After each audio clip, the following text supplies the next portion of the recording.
EA Originals.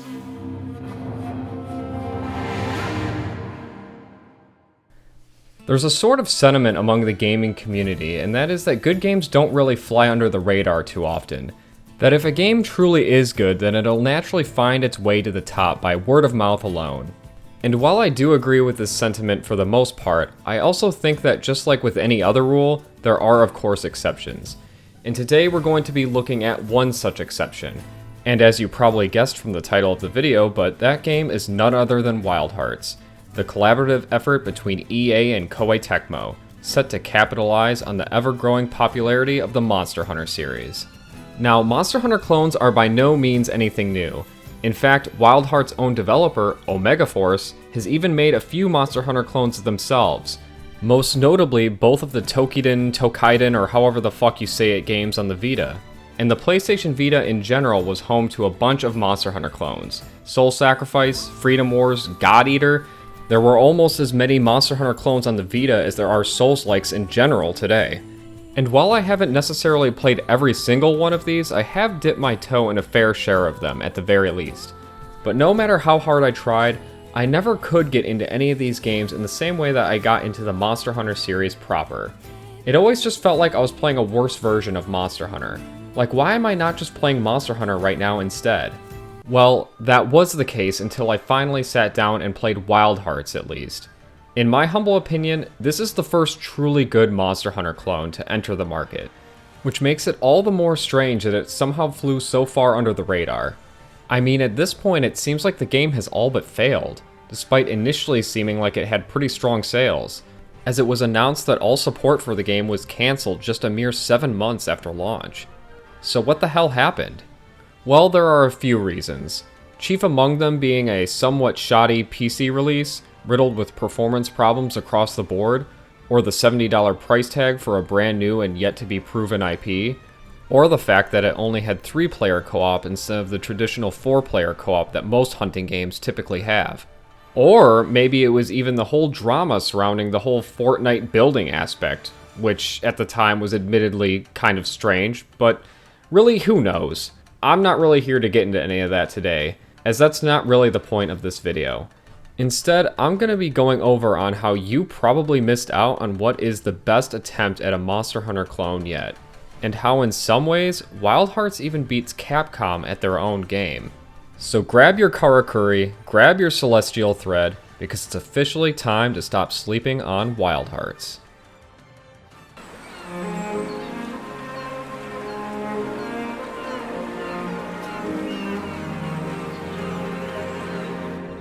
There was a bridge there, you see? Linking the Harugasumi Way here to the other side.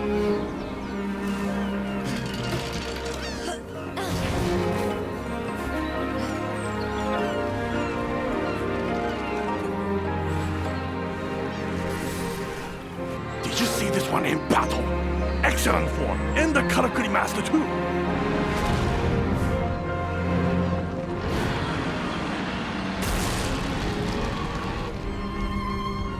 Powerful Kemono like that Yamaugachi can influence the natural environment around them.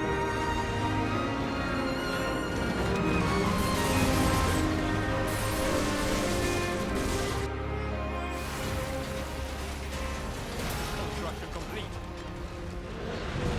Now stay down.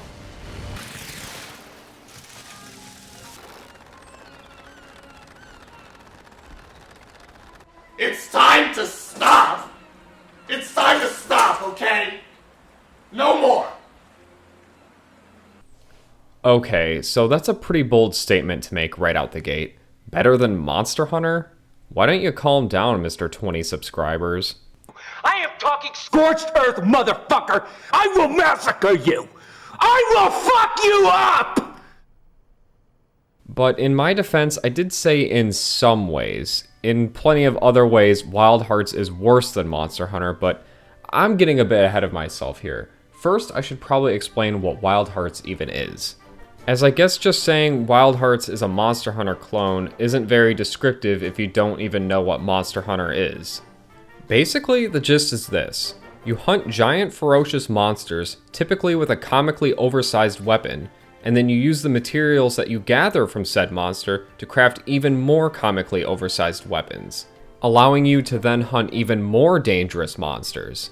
Thus, the single most addicting gameplay loop to ever exist in a video game is born. In fact, this admittedly simple gameplay loop is so effective that it's been able to hook me as well as many others for well over hundreds of hours in just a single game alone. And while Wild Hearts does stick to this formula for the most part, it also introduces plenty of its own ideas as well. But more on that in a bit. For now, our story begins in the distant land of Azuma, a place where the Kemono run rampant. And I don't mean kimono like the article of clothing, I mean kimono with an E instead of an I. Essentially, these are giant nature-infused beasts that possess the power to influence the terrain around them. And just like in typical Monster Hunter fashion, these creatures are disturbing the natural order of the ecosystems around them, and thus need to promptly be put down, which is where we come in. We take on the role of a player-created character that has journeyed long and far to this distant land. And shortly after arriving here, we'll meet Natsume, the blacksmith, and Ujishige, the retired samurai, who definitely has to be the best NPC in this game.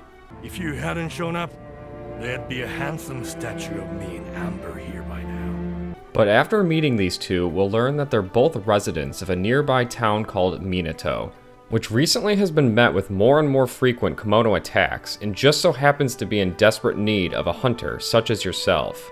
And what makes your hunter so appealing to the people of Minato as opposed to any of the number of hunters scattered about Azuma is your unique ability to conjure magical wooden structures out of thin air, also known as Karakuri. Karakuri? Karakuri. Karakuri cake. And a bit of a fair warning, but I'm going to be saying Karakuri more than anyone probably should throughout the course of this video. But anyways, these Karakuri, there I said it again, take many shapes and sizes. You'll start off with just a basic wooden crate, but you'll eventually gain access to even more conjurable structures, such as a spring and a torch. And each of these structures have their own unique applications and can be utilized in a variety of ways, whether that's in the heat of battle or while out exploring. The Karakuri are actually the one aspect of Wild Hearts that simultaneously distinguishes itself from other hunting games, while also initially causing many to write the game off, as many comparisons between Wild Hearts and Fortnite were quickly drawn. And while it is admittedly a pretty funny meme to say Fortnite Monster Hunter, the Karakuri are actually the single most innovative addition that Wild Hearts brings to the hunting genre. No cap on God.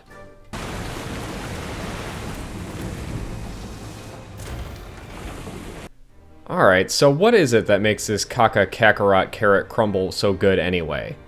Well, before I can answer that, I'm gonna have to go over some of the more boring details first, hopefully in a not so boring sort of way. And as I stated already, you'll just have a basic wooden crate to start off with. And more simple structures like these are known as basic Karakuri, because yes, there are multiple different kinds. But these basic Karakuri are essentially structures that can be conjured at any time, given that you have enough celestial thread to do so. And to briefly explain what celestial thread is, it's basically your main consumable resource that you'll need in order to conjure most Karakuri. By conjuring enough, you'll eventually run out of thread. So in order to obtain more, you'll need to find various mining nodes scattered about the map, which thankfully aren't too difficult to find thanks to Wild Heart's tracking system that isn't too dissimilar from the scout flies found in Monster Hunter World. And they even have that greenish sort of hue that the scout flies have. But once you have acquired enough celestial thread, you can then conjure any basic Karakuri. These include a crate, a spring, a torch, a glider, an anchor, and a stake. And you can assign any 4 of these to the face buttons on your controller, so you won't actually be able to access all of the basic Karakuri at once.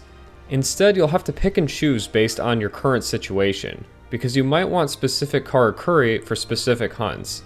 As each of these basic Karakuri have their own special use cases, as I'm sure I've already stated. For example, placing down a single crate might not accomplish much on its own, but if you stack multiple crates on top of one another, then you'll be able to climb on top of them, opening up a whole slew of possibilities. You can reach higher sections of the map or even perform an unsuspecting plunging attack on nearby monsters. The spring can similarly assist you on the field as well. You can use it to clear large gaps in the environment, or even to get out of the way of oncoming attacks. And the torch can set your weapon ablaze, giving you a pretty solid boost in damage. The wide array of applications that each Karakuri provides makes them practical in just about any given situation, be it in or out of combat. There's even a Breath of the Wild style glider, because that's just a thing going forward in every game now. Thank you, John Zelda. But it doesn't stop there. But wait! There's more! You can extract even more mileage out of your Karakuri through fusion. By stacking certain basic Karakuri on top of one another, you'll then make what is called a fusion Karakuri, opening up even more possibilities. For example, stacking 2 rows of crates next to each other will create a giant wall that will block all incoming damage, making it a very powerful defensive option. Or similarly, you can stack 3 springs on top of one another to create a giant hammer that will send your foes reeling, both of which are equally as satisfying to pull off. Fusion Karakuri is also how you'll gain access to some of your more traditional Monster Hunter tools, such as a trap or a bomb, as Wild Hearts is a bit light on the item management front. Instead, Omega Force put all of their eggs into the Karakuri basket, and it certainly paid dividends. I think what makes basic and fusion Karakuri work so well is that none of it is scripted. It's a dynamic system that only happens via the player's direct input, making it all the more satisfying when you actually get a fusion Karakuri to connect with a monster, and equally as devastating when it inevitably whiffs. On top of basic and fusion Karakuri, there is also Dragon. And I know, this is all probably starting to sound a bit like gobbledygook, but just stick with me for a moment, because this is actually how you'll make most of your permanent structures within the game. Unlike the other 2 types, Dragon Karakuri will require resources from Dragon Pits. These are an additional set of nodes scattered throughout each map, and the level of each of these nodes will determine the amount of resources you'll have to conjure Dragon Karakuri with.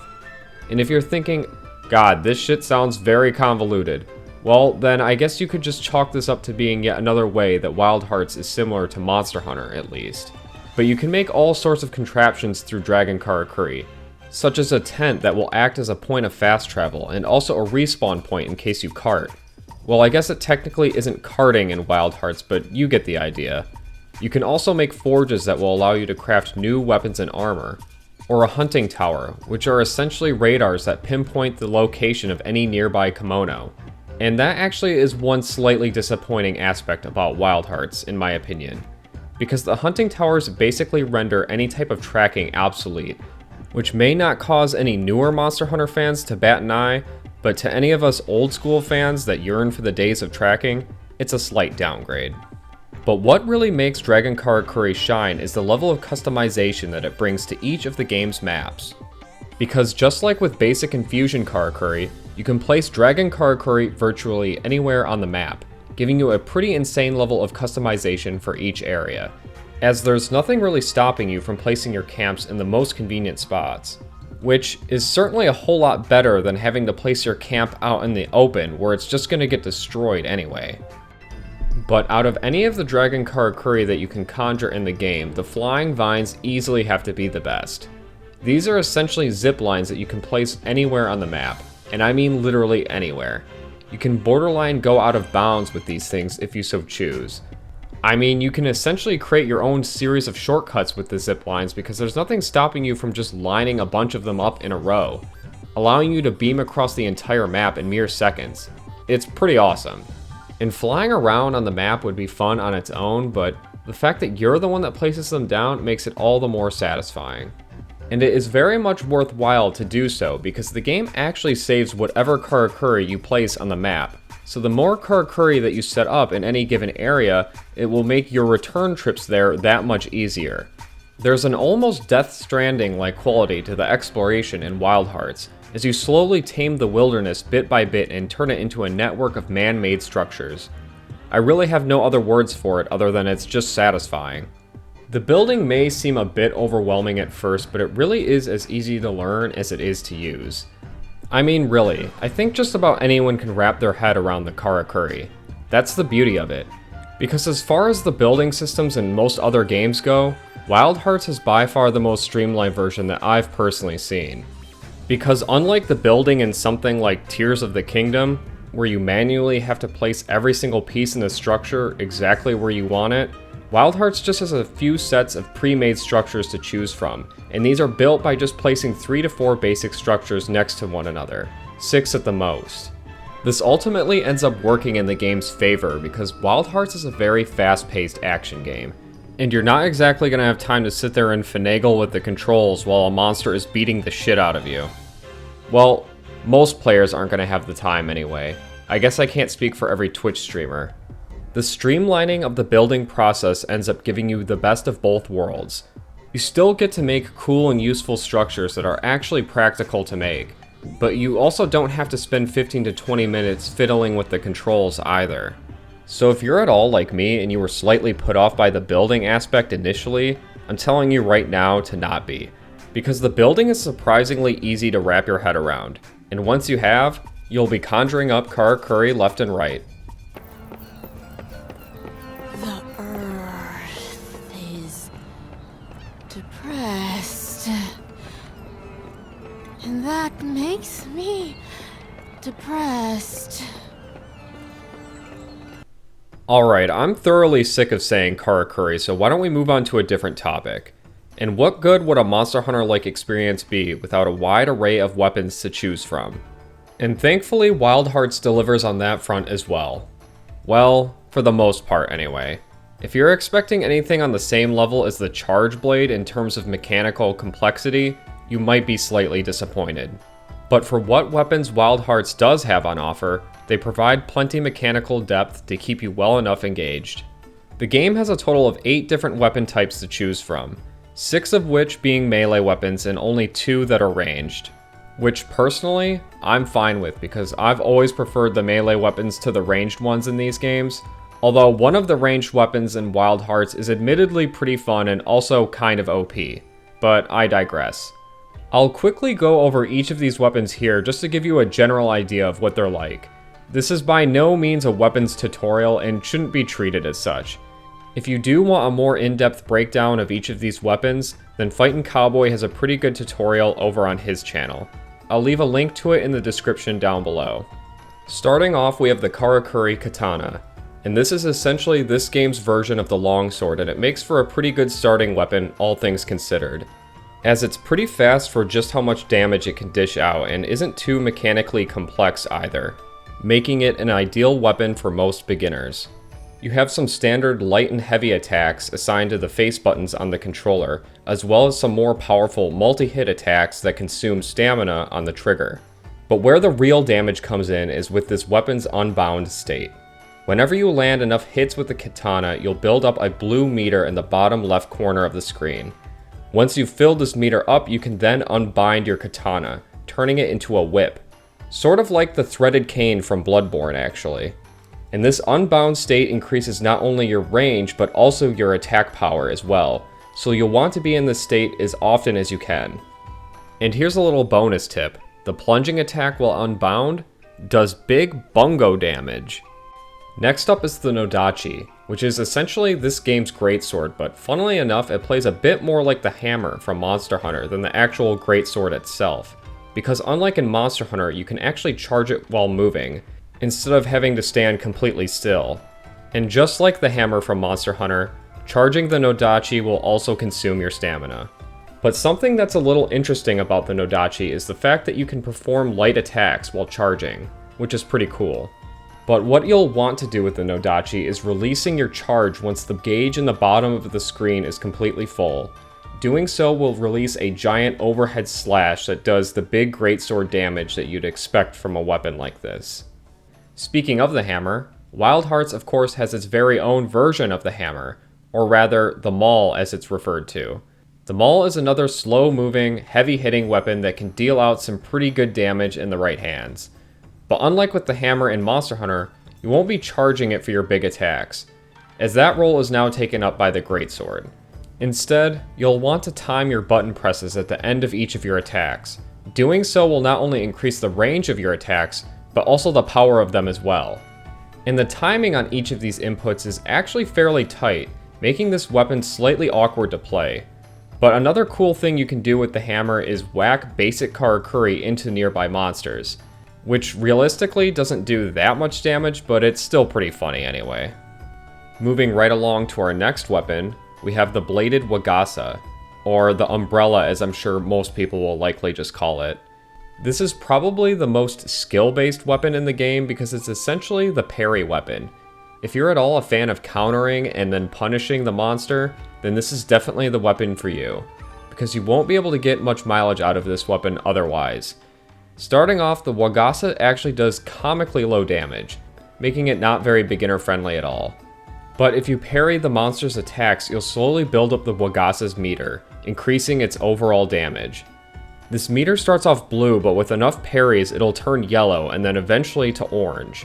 And this is where the big damage numbers come in. Getting your meter all the way up to orange and then maintaining it will allow the Wagasa to stand toe-to-toe with any of the other weapons. And next up we have what is probably my favorite weapon in the game, the Claw Blades. And if you've ever seen Attack on Titan before, then you'll know exactly why. But to start off, the Claw Blades have just a basic light attack combo. And just like with many of the other weapons, landing enough hits in this combo will fill up the Claw Blades meter. Once this meter is full, you can latch onto the monster with a wire and start flying around it, just like in one of your Japanese animes. It's just like one of my Japanese animes. Oh, what the fuck you talking about? Once you're airborne, you can perform a series of whirlwind attacks that do a pretty decent amount of damage. And once you've landed enough of these, you can then perform a special finisher that probably does too much damage. But hey, I'm not complaining. And after all, who doesn't want to be Levi from Attack on Titan and go full Sasageo?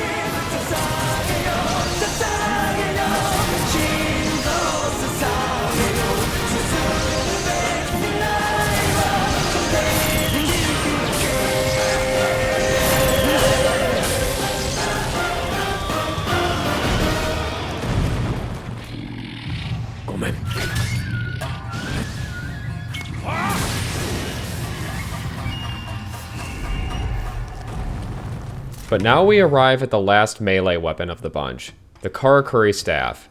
And while it may be called a staff, it is in fact many more weapons than just that. Because the Karakuri Staff can transform between not 2, not 3, or even 4, but 5 different weapons. This is truly a madman's weapon. And in terms of actual playstyle, the Karakuri Staff actually plays somewhat similarly to the Maul. Because just like with the Maul, you'll need to time your button presses in between each of your attacks to get the most mileage out of it. But instead of just giving you a flat damage increase, timing your button presses will transform the staff between 4 of its 5 modes. And you might be wondering, only 4? What about the 5th? Well, once you've filled up the staff's meter all the way, you can transform the staff into its 5th and final form, which is a ridiculously oversized greatsword, easily dwarfing the Nodachi, and landing a blow in this form on a monster will deal absolutely devastating damage to it. Moving right over to the ranged side of things, we first have the bow, and the whole unique gimmick with this weapon is that you have 2 different arrow types, Haya and Otoya. Hopefully I'm saying that right. But what you want to do is to start off with the Haya arrows first because these act as a primer. Once you've successfully primed the monster with the Haya arrows, you can then switch over to the Otoya arrows and then detonate them on the monster, dealing some pretty decent damage.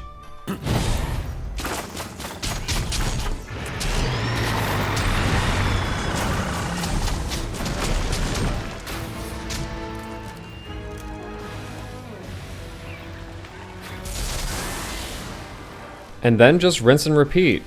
Overall, the bow is a pretty solid weapon, but there is one other ranged weapon that you might want to play over this one.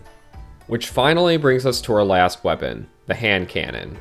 If you want to blast every monster in the game away with absolute ease, then this is definitely the weapon for you. So what you want to do with the hand cannon is to place down these energy zones that will refill your ki, which is essentially your ammo. But you can also create a ki zone by firing a mortar into the air, and if you hit a monster with one of these mortars, it'll actually ricochet off the monster and become a powered up ki zone. And this is where the big damage comes in. By standing in one of these zones, you can then absorb its energy, which will allow you to release it all at once in one giant Kamehameha blast that does an absolutely insane amount of damage. so much so that it doesn't even feel play tested if I'm being completely honest. If you ever want to play Wild Hearts on easy mode, then just use the hand cannon. It'll destroy literally every monster in the game, but it also might trivialize it as well. That's all 8 weapons in Wild Hearts. All in all, they offer a pretty wide range of different playstyles, and it's more than likely that at least one of them will click with you. They may not provide the same level of mechanical depth as some of the more complicated weapons from Monster Hunter, but they also don't feel bare bones or half-baked either. Overall, I'm very satisfied with the weapon roster.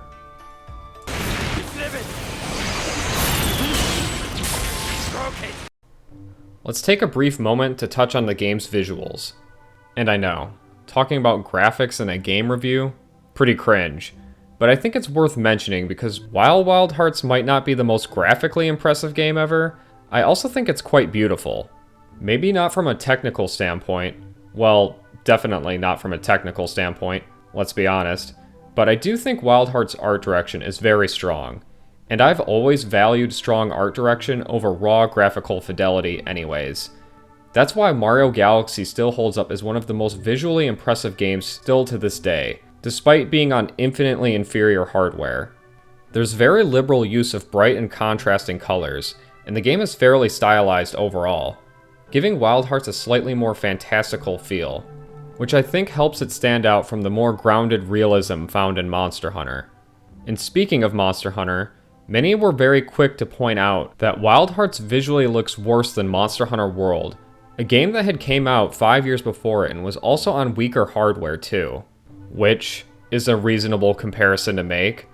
But in Wild Hearts' defense, not even the most recent Monster Hunter game looks as good as World, so I guess we can't quite hold everything up to Monster Hunter World standards. So, while you may not be able to see the peach fuzz on Natsume's face, like you can in the most recent Horizon game, I also think that Wild Hearts still manages to look pretty good regardless. And lastly, I'd like to discuss the actual Kemono themselves, because similarly to the weapons, what good would a hunting game be without a large swath of monsters to track down and hunt? And there is kind of a reason why I saved this section for last, and that's because, admittedly, the actual monsters of Wild Hearts are probably the single weakest aspect of it, unfortunately. Not in terms of their actual movesets or mechanics, mind you. Those are actually quite good, although there certainly are some questionable design choices there as well. But rather, I mean the visual designs of the Kemono. They're kind of just normal animals, but they have bits of leaves and rocks on them. They're certainly not bad designs by any means, but Fire Monkey and Ice Wolf? You mean to tell me they couldn't have come up with anything a little bit more creative? If you compare any of these designs to just about any of the ones from Monster Hunter, they simply just don't hold up. Many of the monsters from Monster Hunter feel like they could actually exist. Like a paleontologist could dig up a Diablo skeleton tomorrow and I'd probably be like, yup, that checks out. Comparatively, the Kemono just don't feel anywhere near as believable. The Monster Hunter designs walk a very fine line between realistic and fantastical, and the Kemono just don't quite strike that balance, in my opinion. Like I said, they're by no means bad, but at the same time, I do feel like they could have thought a little bit more outside the box. Overall, I'd say the Kemono designs on average are better than Zinogre, but worse than Giratodus. Wait, no. That's not right. What I meant to say was on average they're better than Giratodus, but worse than Zinogre. I must have mixed those two up when writing the script. Instead, most of this section will be dedicated to the overall difficulty of the game, because I think that's the more interesting part to talk about anyway. In terms of actual difficulty, Wild Hearts is actually very hard, and I don't mean endgame World or Rise hard, I mean like old school Monster Hunter hard. Wild Hearts is easily the most difficult hunting game that I've played since pre-5th gen. If you're coming into this game hot off the heels of Monster Hunter Wilds or one of the other more recent Monster Hunter titles, then you're going to be in for a rude awakening. The Kemono and Wild Hearts are absolutely relentless. Even in low rank, a single attack from one of these monsters can chip off well more than half of your HP. Oh yeah, that's probably another thing worth mentioning. This game also essentially has its own version of both low and high rank. They're separated by standard, regular Kemono, and then also mighty Kemono later on, once you've progressed far enough into the story. and these mighty kimono drop special unique materials that allow you to craft new and better weapons and armor, just like in high rank. But anyway, compare that to the pitiful amount of damage that the monsters do in something like Wilds, and the difference is staggering to say the least. But what makes Wild Hearts truly difficult isn't just the amount of damage that the monsters can do, which is a lot, but it's also their movesets. Because unlike the monsters in many other hunting games, the Kemono actually have quite a bit amount of tracking, meaning their attacks are just going to follow you wherever you go, so the odds of moving or running out of the way of an incoming attack are quite slim. On top of that, positioning isn't going to help you out that much either, because most of the Kemono have multiple AoE attacks that will hit you pretty much no matter where you're standing. This is very much in stark contrast with Monster Hunter, where most of the monsters have very little in the way of tracking, and positioning ultimately ends up taking a bigger role as a result. Something like the Rathian's tail flip can be avoided by just rolling out of the way, or you won't even have to do that if you're far enough away from her. But if a Rathian was in Wild Hearts, it would just spin on a dime and hit you anyways, which on paper, admittedly sounds kind of terrible. From an outside perspective, that just kind of sounds like the game is trying to be hard for the sake of being hard, right? Well, yes, but also no. Because this is where the brilliance of Wild Hearts combat comes into play. As the Karakuri are actually how you'll go about avoiding most of the monster's attacks, because it doesn't really matter how much a monster is able to spin on a dime or track you if you can just put up a giant wall between you and it. Or even just hopping onto a spring will create more distance between you and the monster than a normal standard dodge ever would. In fact, using the spring is a great method for avoiding most Kemono attacks, because unlike something like the Bulwark, which requires 6 thread in order to conjure, the spring only requires 2, making it very resource efficient while also offering a decent amount of iframes as well. The difficulty of these monsters is ultimately what pushes you to actually engage with the game's various systems. If the monsters were all, say, piss easy, then there would be no reason to actually sit down and learn the building mechanics. You could simply just hack away at the monster with whatever your weapon of choice is, and you'd be none the wiser. But because you can't do that, you actually get to organically learn the game's mechanics and also become a better player in the process. This is actually something that the older Monster Hunter games used to do. You know, before the series became mainstream or started appealing more to casuals, or however you want to put it. I think SkillUp actually put this best in his own review of the game. The brilliance of them, though, is that they make combat deeper and more strategic, but also faster. If this system had been slow and laborious to build stuff, combat might have been more strategic, but it would have been less exciting. If this system had been more one note, it might have ended up more like Monster Hunter Rise's Wirebug, which doesn't really deepen combat. It kind of just feels like a bit of an I win button. The expansiveness of this system, the rapid deployments, and the ability to hard counter monsters with Fusion Karakuri is such a brilliant cocktail, and this is the part of the game that really made me fall in love with this package. And yeah, I completely agree with him. The only difference now is that the focus strikes are the I win button. That being said though, I don't think Wild Hearts strikes this balance 100% right, as some of the Kemono do feel a bit cheap, if I'm being honest, and that's even when utilizing the Karakuri correctly. For example, the Deathstalker, that's the big giant wolf that's on the game's box art, is a complete fucking asshole. The size of some of his AoE attacks take up what feels like half of the entire level. Not even the Karakuri will save you from some of these attacks. It genuinely makes me wonder what was going through the devs' heads when they designed this shit, and what they even expect you to do. Because I sure shit don't know. Oh my god. I can't even get up. Let me heal. Just let me heal. Okay.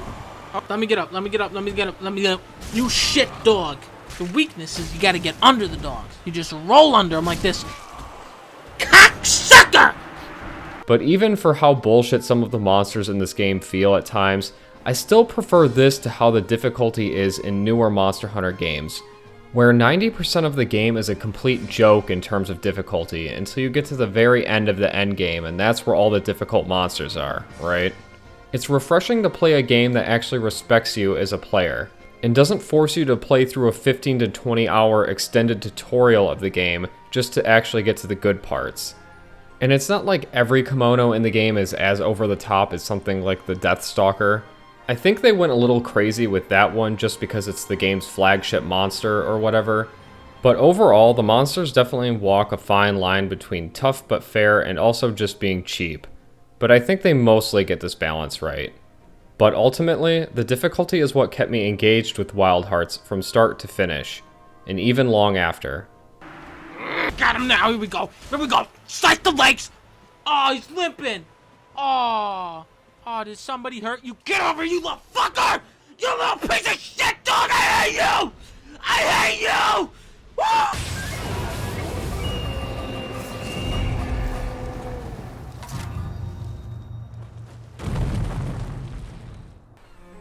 So, in conclusion, I absolutely love this game, if you couldn't tell that already. And I wasn't at all expecting to, but Wild Hearts is a very solid and surprisingly innovative Monster Hunter clone, with the Karakuri Building being the real star of the show, and ultimately what helps it stand out from practically every other hunting game out on the market, be it Monster Hunter or otherwise. The Karakuri fundamentally changed not only how you approach combat, but also exploration as well. And the exploration in particular is probably what benefits the most from the Karakuri, as it lends a level of creativity and freedom to the exploration that hasn't quite been seen before in a hunting game, making even the wire bugs from Rise pale in comparison. But I don't want to disparage the wire bugs too much, because they are fun, and at this point, I would gladly take them over something like an automated mount that just directly guides me to wherever it is I need to go. Both the ease and the snappiness of the building also lends itself well to the game's combat system, making it not only practical to build during a fight, but also seamless as well. And the overall high difficulty level of the game actually encourages you to engage with the game's many systems, instead of just feeling tacked on or like an afterthought. Omega Force may have went a tad bit overboard when designing some of its monsters, but it's also refreshing to have a hunting game be as challenging as this one, especially when considering the steady decline in difficulty that the Monster Hunter series has seen over the years. Ultimately, Wild Hearts provides an overall authentic and uncompromised hunting experience. And I know I've been very critical of Monster Hunter throughout the duration of this review, maybe even I've ruffled a few feathers, but I want it to be known that I still prefer Monster Hunter over Wild Hearts, because exploration and difficulty aren't the only things that I value in a Monster Hunter game. I value the creative monster designs, I value the almost fighting game level of depth that each of the weapons provide, and above all else, I value the weighty and methodical combat that the series is known for. Wild Hearts definitely leads more towards Rise in that regard, with how fast-paced the combat really is. And honestly, it might even be a bit faster than Rise. There are other ways that Monster Hunter is better as well. Wild Hearts has a comparatively small monster roster, especially when compared to something like World Iceborne or Rise Sunbreak.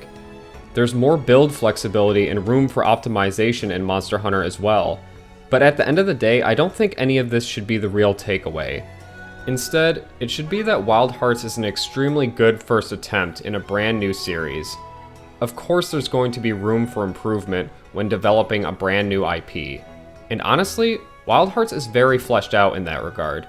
Compare Wild Hearts to the very first Monster Hunter game back on PS2, and I'm sure it absolutely blows it out of the water.